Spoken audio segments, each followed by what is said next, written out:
চাঁদাবাজি চলবে না। হয় কি ওখানে উইন উইন হয়, এটা আপনারা সবাই জানেন, আমার থেকে আরো অনেক ভালো বোঝেন, আপনারা যেহেতু তৃণমূলে কাজ করেন। একজনে ওখান থেকে আয় করে আর এটার সুবিধা নেয় আরো অনেকেই। তো এটা যখনই কেউ একটু বঞ্চিত হয় তখন তার খারাপ লাগে, আর যদি সে বঞ্চিত না হয় তাহলে সে আর এটা নিয়ে কথা বলে না। ঘটনাটা এরকম থাকে।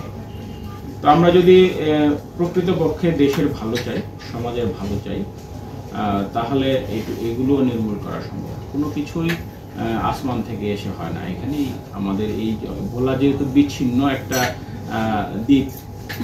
দ্বীপ জেলা, সড়ক যোগাযোগ নাই, তো এখানে তো অন্য জেলার লোক আসলেও খুব সহজে এসে ফ্লিপ করতে পারছে না, চলে যেতে পারে না।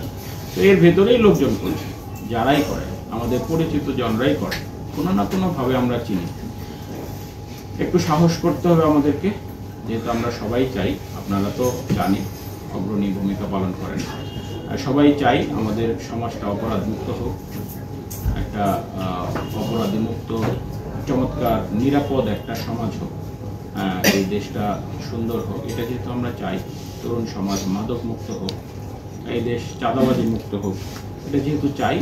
আমাদের চাওয়াটা যদি আন্তরিক হয় তাহলে এটা বাস্তবায়ন করা খুব কঠিন কিছু না, আমরা পারবো।